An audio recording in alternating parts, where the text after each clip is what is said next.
Dès son introduction, la dernière production Marvel au retour extrêmement positif de la part du public et des critiques avec ses chiffres faramineux, nous raconte le passé du Wakanda au gré d'un joli plan séquence par lequel Ryan Coogler arrive déjà à nous happer dans ce nouvel univers, le réalisateur de Creed arrivant d'entrée de jeu à nous offrir quelque chose d'assez différent dans le Marvel Cinematic Universe.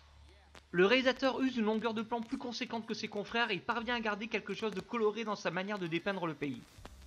Si certaines scènes d'action peuvent paraître un peu plus brouillonnes, il parvient à maintenir une certaine lisibilité accompagnée d'une vraie justification et application dans les conséquences de ses combats. En ça, on peut dire que Coogler garde une certaine patte technique tout en s'intégrant dans l'univers cinématographique Marvel en général. En ce qui concerne le scénario, on peut parler d'un des gros points forts du film.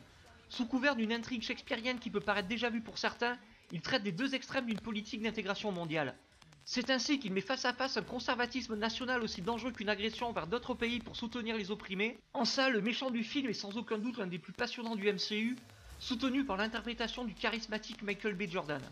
Soulevant quelques questions pertinentes sur la politique extérieure de nos contrées ainsi que le traitement accordé aux personnes de couleur, le film parvient à donner plus de profondeur à ce qui aurait pu être un énième blockbuster super-héroïque lambda. En ça, c'est assez dommageable que plusieurs effets spéciaux soient assez visibles et ratés. Sans ces quelques fonds verts très visibles et ces doublons numériques souvent repérables, Black Panther aurait pu être un excellent film de divertissement. Il n'empêche que Ryan Coogler a réussi sa tâche de remettre en avant un super-héros au passé politique assez fort, grâce à l'interprétation de Chadwick Boseman l'incarnant avec force et passion. On sent de cette façon le tiraillement idéologique du personnage tout en reprenant le schéma du héros en quête d'un trône qu'il doit mériter, quelque chose de mieux appréhendé que dans les films de Thor. On peut aussi espérer que son sous-texte permettra à plusieurs de ses spectateurs de réfléchir à des thématiques toujours trop d'actualité concernant l'immigration ou le traitement des personnes de couleur dans nos pays. En tout cas, ce genre de film à gros budget fait assez plaisir et ressort d'un certain tout venant hollywoodien.